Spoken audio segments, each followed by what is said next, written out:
say something over, just let me know. There's a chance. And we're good with all the questions? Jack, maybe check the playback and see if it's picking it up. Good to go?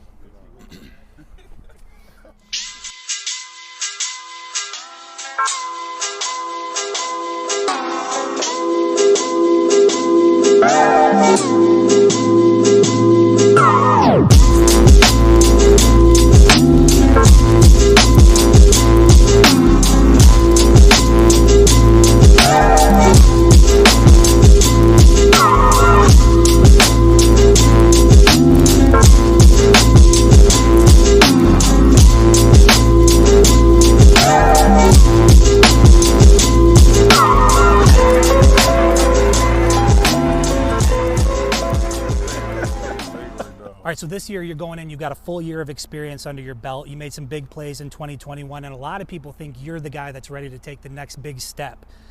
Can you describe what your mentality is like and what your confidence level is heading into spring ball this year? I believe my mentality has never changed. It's always been a growth mindset, always trying to figure out every little aspect of my game that I could just improve in. And the confidence level has gone up extremely just because it's that first year experience. You don't feel like you have to catch up. You already know we're blessed to have the same offense that we had last year, so I don't have to learn a whole new offense. And yeah, the confidence level is very high. Yeah, very high. And well, speaking of the offense, the last time we talked to you was preseason before last year. Mm-hmm. You had talked about Matt Weiss, and you had said maybe genius wasn't a strong enough word to describe Matt Weiss. You've now had a full year to work with him. Mm-hmm. You know, he's stepping into more of a role in the offensive coordinator position. What has it been like working with Matt Weiss, and how much of an impact has he had on your development your first year? He's had an exponential impact, especially my first year. He's a type of coach that the way he coaches, it affects not only your play, it affects who you are as a person, it affects the way you think about things, broadens your perspective. I mean, he's such, like you said, he's such an intelligent man and such a great father, great coach. He's impacted me in so many different aspects than just football, so super fortunate to have him as a coach. All right, Andrel, we're going to move on to you.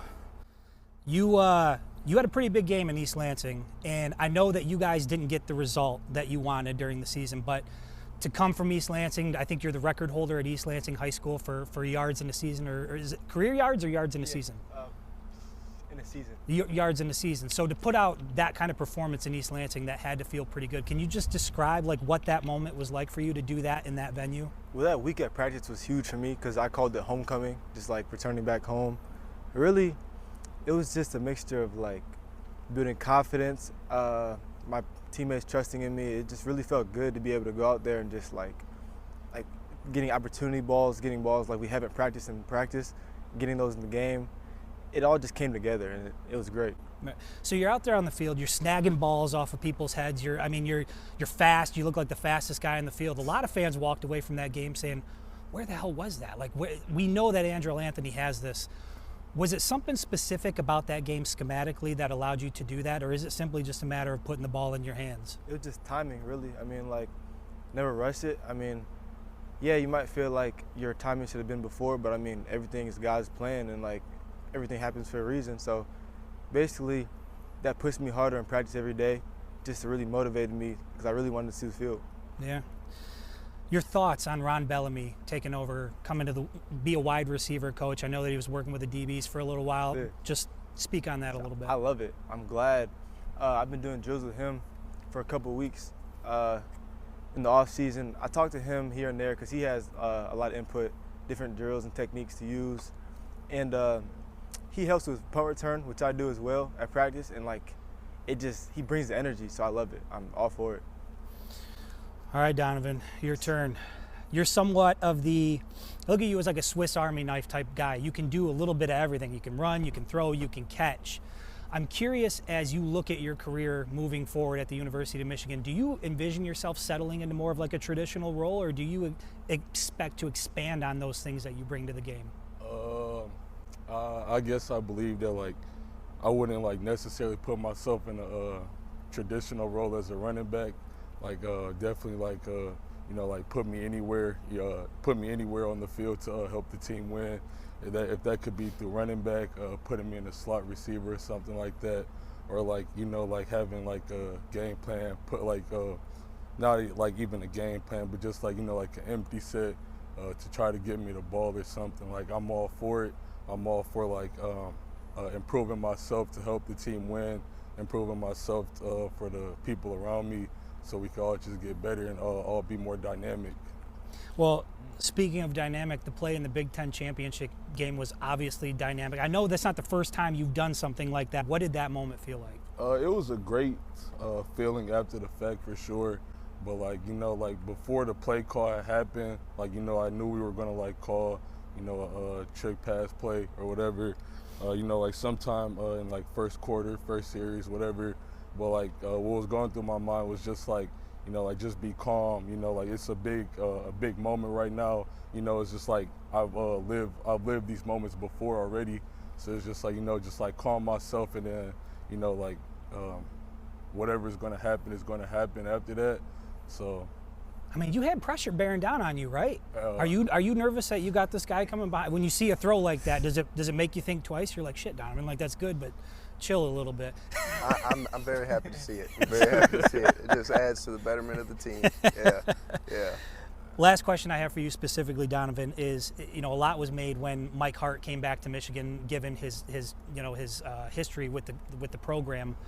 What has it been like working with him for the first year at Michigan, and what type of impact has he had in your development? He's like been one of those coaches that's like very hard. You know, like that's like a coach, that's like some type of coaching that I need, like somebody that's going to be hard on you. But at the end of the day, they care about your, you know, like your personality, your personnel, like how, like just like how you're doing mentally wise. So like my development with him is just like going to like continue to go up just because of like the coaching style that he coaches with. You know, just like it's like every day is just always about like being focused, being locked in, and like last year, like his pitch to me was just like being patient. So it's just like whatever, like, you know, like you never know whenever your number or name is going to be called. So it's just like whenever that time comes, just like you have to always be ready for it. So sure. All right, so now we're going to switch to all of you. All you guys can answer this question. If you have an answer, great. If you don't. But coming off of that first year, you guys had a hell of a year. What would you say was your most challenging moment of 2021 as a player? I can go first. For me, it was definitely the note that Donovan was saying, was the patience part, and realizing that God has a plan and everything happens for a reason, and just the fact of being patient and persistent was going to pay off. And I feel so blessed and fortunate to get as much playing time as I did in my first year, and the dynamic of me and Cade working together went very well, and it was tough for both of us, but like it broadened our perspective on what the game is all about, and that at the end of the day, like we're teammates and we're fighting for the same goal, and it was great to have that experience. I want to expand on that a little bit before I get to you guys. How do you balance that with Cade? How do you balance that competitiveness? You know, both of you guys want to be out there, but you can also see that when a guy makes a big play and you're on the sideline or he's on the sideline, you're cheering each other on. So how do you find that balance between, like, I want to be the guy, but we're the guys together? At the end of the day, you're not playing for the name on the back of your jersey. You're playing for the name in the front, and that's what, like, football is the epitome of team sports. There's no way you could be successful without every man doing their job, and that's the same thing with two quarterbacks. I mean, whatever the coaches feel like is going to be the best chance to win us the game, that's what we're going to do. And as long as the team's having success, then there's no problems over here. Yeah. Most challenging moment? Mine was definitely patience as well, as JJ was saying. But I'll probably say the patience definitely motivated me to work harder each and every day.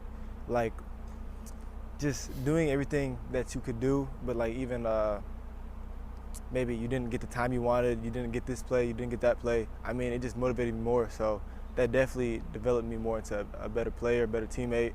And it really also helped me like bond with my teammates, because like I really cheer them on when they get a play, they do the same thing. I remember when this was like a big moment for me. When Dalen found out that he wasn't starting the one game, he came up to me. We had like a talk for like 30 minutes, and he was just telling me, like, do what I do what I've been doing in practice, like he loves me, like that support, like that was like wow, like it's really real. So I'd say patience for sure though. Yeah. How about you, Donovan? Mine definitely was the patience for sure. You know, sitting behind Blake and Hassan, you know, like getting like dabble, like minimum reps type stuff, like seasoning type reps. Like it was just like Seasoning. I like that. I've never heard it. Put a little seasoning on the reps. Sure. Yeah. But like it was just the patience, you know, it's like I'm able to like sit back and look at you know, like what it takes to be a great running back in college, you know, Yeah. like how can my mental approach change to this game, you know, just like patience was definitely like the thing that like, It's funny because that's a question I had later for you guys, because I mean you guys were all like the top dogs at the schools that you were at, and you know, from my perspective, it's got to be difficult making that transition, going from like top dog to like now you're low man on the totem pole, and you got to earn it all over again. And you guys all had big moments throughout the season, right? You've proven you can do it at this level, but I'm assuming that's a big challenge for you guys, going from where you were to like now you got to earn it all over again and try to get on the field. It sounds like that's something you all struggled with freshman year. For sure. No. All right, so we'll get rid of that question then, because that was going to be the next question. Here's one that I thought was interesting. You guys were exposed to a lot of talent your freshman year. You were surrounded by a lot of talent on that roster. I'm curious, to this point, which upperclassman has had the biggest impact on your young career so far, and why? I'd probably say, at my position-wise, I'd probably say Ronnie. Just from like day one, we were doing strength and conditioning, lifting, stuff like that in the winter, and he would always tell me like he really believes in me. He really saw something in me from like early on when I was there for like 1 week, and we'd always lift afterwards. He helped me learn the playbook. He picked me up. We went to Subway. I was walking back to my dorm. He was like, "Where are you at?" He picked me up. We learned the playbook. So like, it was just moments like that like really, like, I'll never forget. And it's just like, he showed me a lot of technique, and he really showed me that like everything's not a competition, because at the end of the day, we're all trying to win. We're all teammates. So yeah. it's definitely like Blake Corn, you know, like just the way he approaches everything, the way that his like mentality is always locked in, laser focused. It's like that's definitely like somebody or like some person that you will like look to for like a guidance. Yeah. For me, it was probably just observing Hutch and watching him conduct his business every single day the way he did.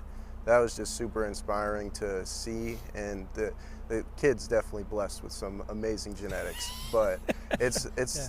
up here for me that is the reason why he's going to be the #1 overall pick or the #2 overall pick. The guy, everything he did was just to a T for a reason. There was always an intention behind every move, every play, every practice. Like, just observing him was super, super huge for me. Yeah, it almost kind of felt like the leadership on this team like laid out a blueprint for you guys. Like, you saw what it takes to be successful, and now it's just a matter of replicating it. And that's one of the questions I'm going to ask, because losing a guy like Hutchinson, that's big. Losing a guy like Vistardis is big for the locker room. Some of those you know, some of those captains that contributed to that brotherhood that you guys had. So we'll get to that a little bit later. The one question I have for you guys now is, it came out, what game was it where it came out, you guys had done a workout after the game, and Coach Harbaugh was walking, he was leaving his office, and he saw you guys and he snapped a shot. Do you remember which game that was? Wisconsin. So the Wisconsin game. So tell me, why did that start? When did it start? Whose idea was it? How did that whole thing come together where you guys would sort of get together after the fact and go through some runs or some drills? It was honestly super organic, because it was right after the game. We were on the plane. I just asked Dono, I was just like, "Hey, you want to throw after this?" And then I asked Drell, and then, "Hey, you want to throw after this?" And then, yeah, of course, because we practice and prepare like we're going to start all week. And when you don't get the starting reps or the reps that you would like, then you still have that kind of like mental. You got to get it out. Yeah, exactly. And those after game sessions are kind of like a little therapy session for us, where everything's humming, everything's clicking, and I mean, we're just getting better, and that's what we're here to do. One of the biggest storylines from 2021 was, and we just talked about it a little bit, how close Team 142 was. I think when I sit back and I look at the year, like, you guys did some impressive things on the field, but to me the biggest theme was the brotherhood and the friendship and the camaraderie. I mean, you guys out on the field, you know, taking a knee in prayer before, or whatever the case is. You lost Aiden Hutchinson. You lost guys like Josh Ross and Andrew Vistardis. My question is, how do you guys ensure that the culture and the brotherhood that was developed over the last year continues into next season, and who's really leading in that effort from what you can see so far? Basically, every year somebody has to step up, new people. Everybody at some point leaves. I mean, even the year before that, who's the edge? Kwity Paye left, and everybody's looking like, who's going to step up for him? I mean, Aiden came for him. So, I mean, basically, like how you said, they laid the blueprint, they laid down the foundation. Now we just got to pick it up, keep going, keep moving forward with that. I mean, really, how crucial is that brotherhood and that camaraderie to your success? Because it seemed like that was the only thing that changed. I mean, the roster has always been good at the University of Michigan, but I've never seen anything close-knit like this. Was that the ultimate difference maker for you guys this year, do you think? Absolutely. Like when you have a brotherhood, and everybody's like actually bonded together, that's what separates a good team from a great team. Everybody's going to buy into each other. Everybody's playing for one another. Everybody's like doing it for the next man, because like every day we're always like giving in our best. So it's like as long as we know everybody's giving in our best, like we're going to like continue to bond. We're building that brotherhood, and like I said, like that just separates the good teams from the great teams. I mean, exactly what they said. There's no great teams without having that complete brotherhood, that complete family. I mean, you're going into battle with each other. You have to have that strong foundation, that strong connection with every single player on that team. You're only as strong as your weakest link, and we don't see any weak links on our team. I mean, especially this year going into it, we're hitting the ground running, and that Georgia loss opened us up to things that we need to work on and things that we need to improve in order to beat a team like that. And yeah, I mean, the leadership has been everybody, which is so neat. It's not just a particular 4 guys, it's everybody holding each other accountable. And that goes back to like your thing, like who's going to be like that next person. It's everybody. Everybody's buying in to the culture that we're building here. What I want to do now is I want to go back to November 27th, 2021, in the big house. Snow's falling, 110,000 fans are rushing the field. Scoreboard reads 42-27, and you guys have just beaten Ohio State for the first time in a decade. I want to know, what was it like playing in that rivalry game for the first time? I mean, it's probably something you think about coming to Michigan, right? Like playing against Ohio State. You finally get a chance to do it, and that's the result. What was that like? It was like an out-of-body experience. Like, I'm not gonna say it didn't feel real, but it felt like, whoa, like this is actually happening. Like, this is amazing. It's snowing. It's like you're playing a video game. That's what it felt like. And it was really like seeing them pissed, like after or letting Hassan score. Like, it just really. Our team really came together after that, and it was just on the sideline, everybody was hyped. Like, it was an experience like no other. Yeah, well, I mean, what was that moment like for you guys? For me, like that rivalry is very personal, and I won't dive too deep into that. But are you sure you don't want to dive deep into that? Yeah, people could dive deep into that and go into the archives for that one. It will eventually. But that was just one of those games where you definitely want to win it a lot more than the other ones. Of course, you want to win every game the way you want to win every game, but that one was super, super nice to win. And for us, like the whole 10-year stretch of us not winning, that's all we know is beating Ohio State right now. So we're going to keep that going. Yeah. Thoughts on going to Columbus? I mean, obviously you get the big win at home, but now you get to go to their building. And I don't know when the last time it happened was, but I think it's been close to 2 decades. So we're talking like maybe 2000. It's been a while since Michigan has won in Columbus. Thoughts on being able to go there in 2022 and play in the Horseshoe? It's just another game. Like, I mean, I don't think too deep. Like, oh, it's them. It's just they're in our way of what we want to get to, and we got to beat them. So I mean.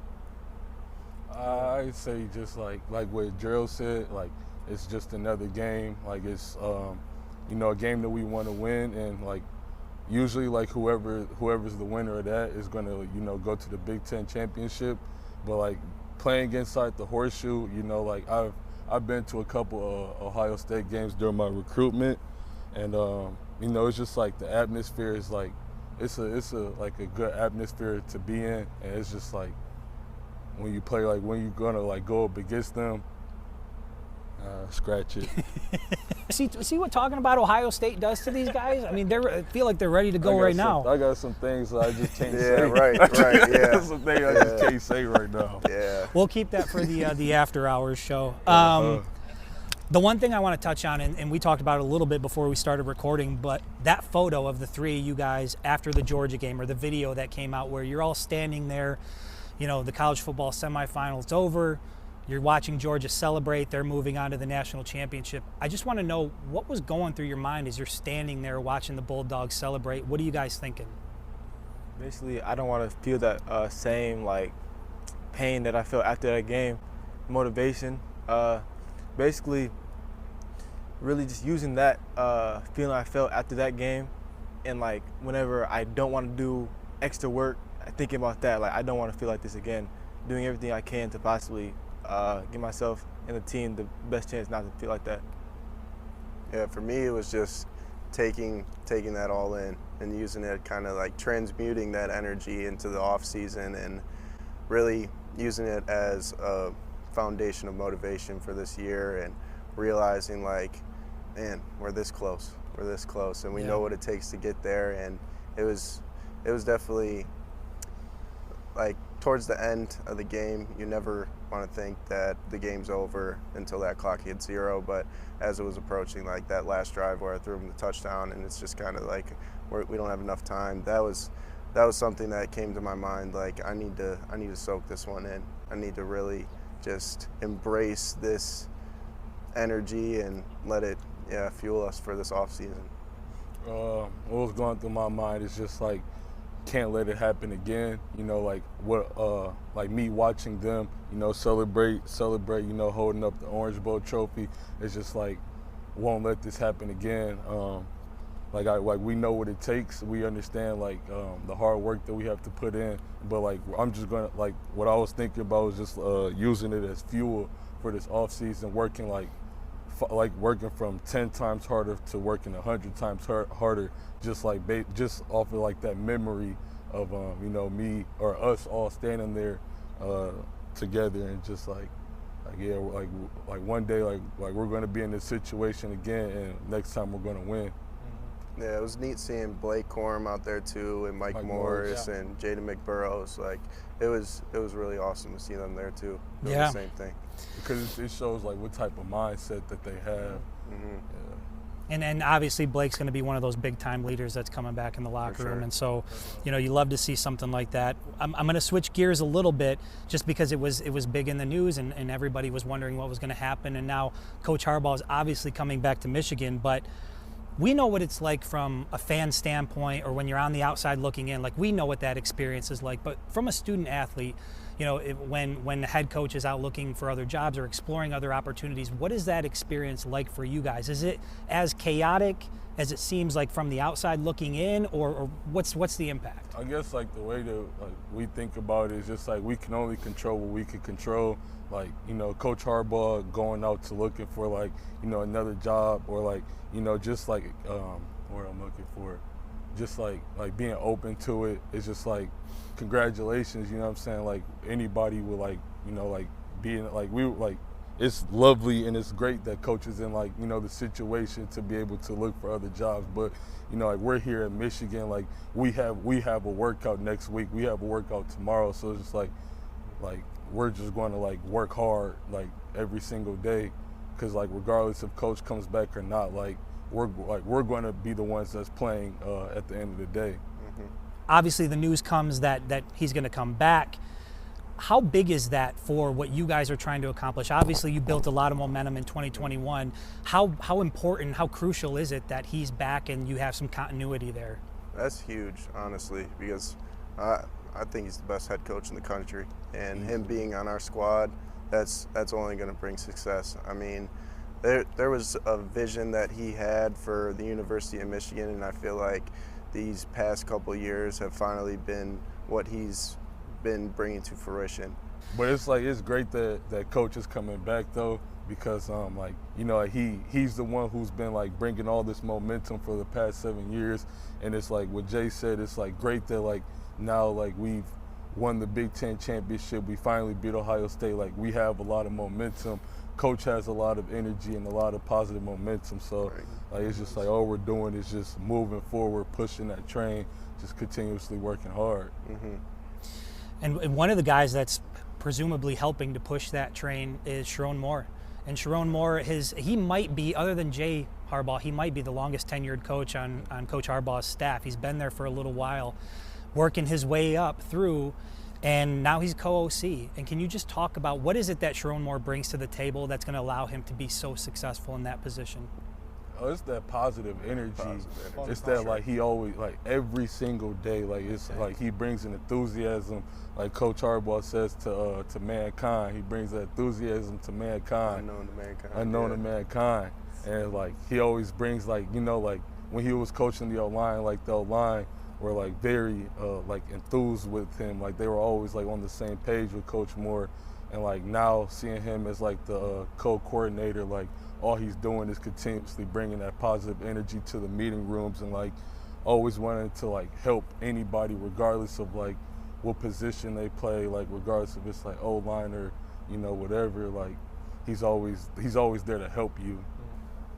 All right, now I'm gonna put your feet to the fire. I've gone pretty easy on you guys. I really haven't asked any questions to really put you in a tight spot, but I want to know.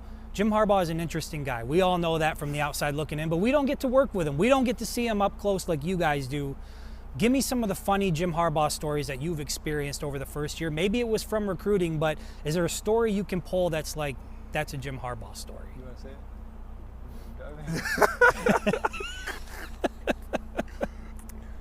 I mean, first, I just want to say one thing about Coach Harbaugh is that I've never, ever been around or even heard of a coach that does the same workouts that his players do. And this man's in his 60s, something like that, and he's killing it. He's killing it. Like that. So when you guys are getting in reps, he's in there getting in reps too? Yes. He's doing it too. It's not at the same time. Like he'll do it before practice or something like that. But I mean, it's legit working out. He's not just trying to save face. He's in there getting a workout. Yeah. I've noticed his body's changed a lot over the last year. You can tell he's been hitting the gym a little bit.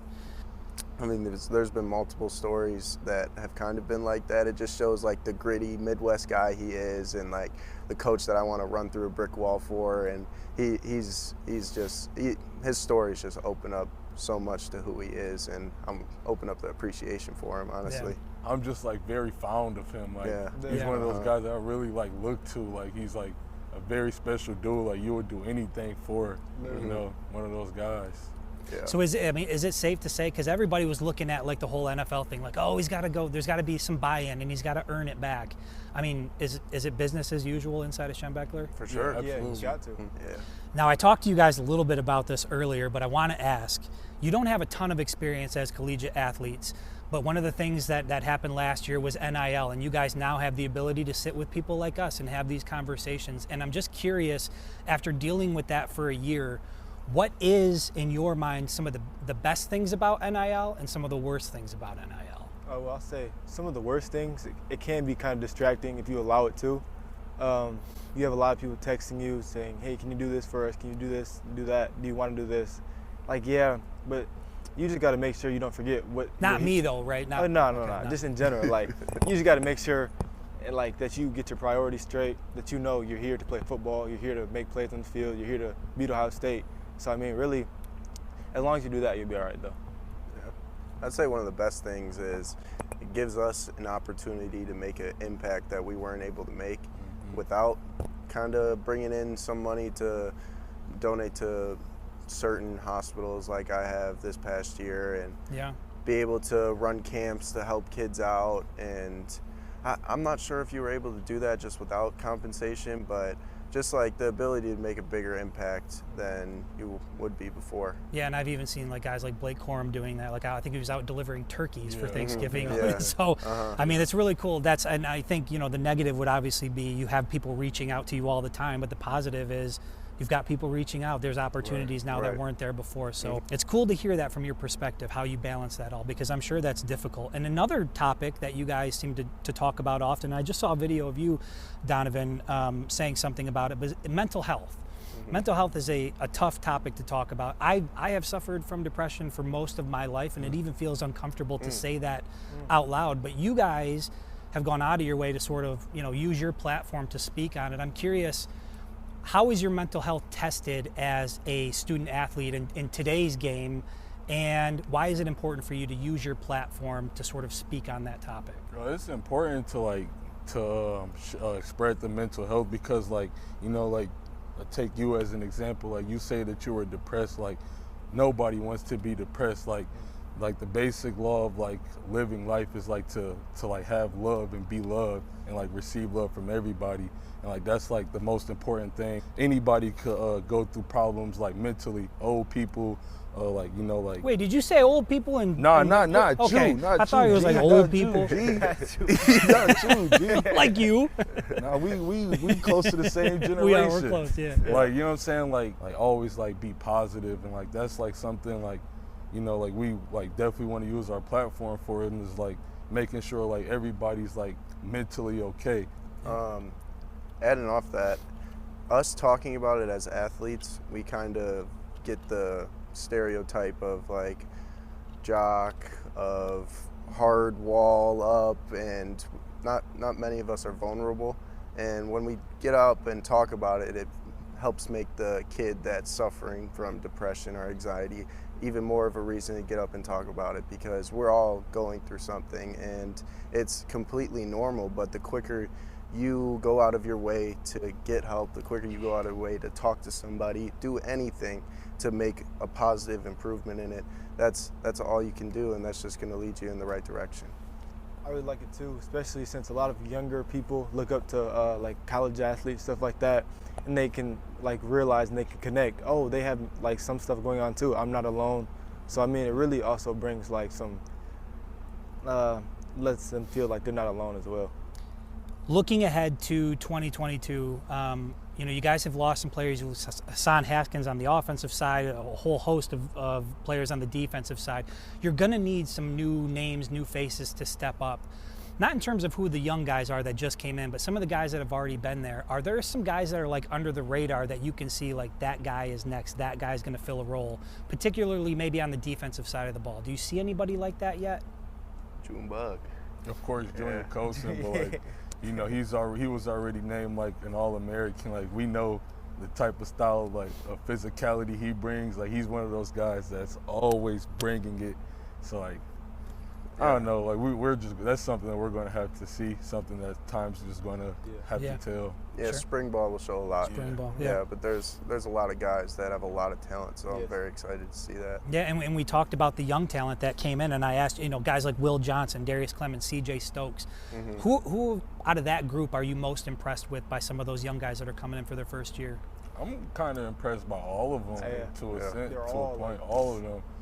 Really their mental approach to the game. Everybody just buying into what we were doing last year, and the young guys are taking it day by day the same way that we did it when we first came in, and it's just they're very focused, they're locked in. So very talented. Very talented. We're expecting big things out of all of them. Yes. You have all. I think saying 2021 was successful would be an understatement, at least from a Michigan fan's perspective. That was about as good of a season as you could have hoped for. You beat Ohio State, you win a Big Ten title, you get to the college football playoff, but then you also, like we said, you have some significant losses going into the offseason, and because of that, a lot of people think it's going to be difficult for you guys to replicate that success in 2022. So what gives you the confidence that you all can live up to that standard that was set in 2021? What about this team gives you the confidence that you can meet or exceed what was done in 2021? Every year, every team is different, and I'm a huge believer. You're either getting better or you're getting worse, and I promise you that this team is not getting worse. So we all know that we can all do better, we all feel last year wasn't good enough. We won a national championship. That's what we want. We just think that was great what we did last year. The expectation of beating Ohio State, it wasn't an expectation to like win a Big Ten championship, but we did it. But like the goal is always win a national championship, and I believe like that's where everybody's mental approach is currently. It's like reaching that national championship point. Really, the trust and the buy-in that the players have with the other players and the players have with the coaches, and the coaches have in us. So I mean, like, pretty much I say, there's nobody that's like, oh, I don't think we can do it again. Everybody's like, yeah, we want a national championship. We believe that we should be there. We got like a taste of it last year, but especially I'm pretty impressed with the young people coming in. Like, they're with the same thing. There's nobody like holding us down. They're all trying to push us up. Yeah, so nobody's a cancer to the team. Yeah. I want to ask a little bit about that because we had on, I mean, we probably had on 14 different football players over the course of last year. And I think Blake Corum said something to that effect where I think it was energy vampires maybe he used. Yeah. But is that something, I mean, obviously you guys have only been there for a year, but was that something that maybe plagued this program before? Because I've heard that before, like people pulling down the culture, pulling down the energy. Is that something that you knew might have been an issue? Okay. Yeah, we didn't experience any of that. Yeah. We came into a very blessed upbringing with this, the past year's team. But we heard from the coaches, and they wanted that out of here completely, and they did a very good job with that. I was gonna say, well, it sounds like you guys fixed it. It sounds like you're on the right track. You're pushing the train forward, so to speak, and spring ball starts tomorrow. And I mean, it felt like spring a little bit today, getting you guys here, right? So I mean, I'm very, very grateful that you took the time to sit down and speak with us, and I wish you guys the best of luck for upcoming season, man. It was a pleasure. Appreciate it. Awesome. Yeah. Thank you so much for coming through, man. I appreciate it. Thank you. And now, it's not clean, bro. I'm sorry. I'm not. Dude, I'm 37 years old. I'm 30. Teach me. All right, now.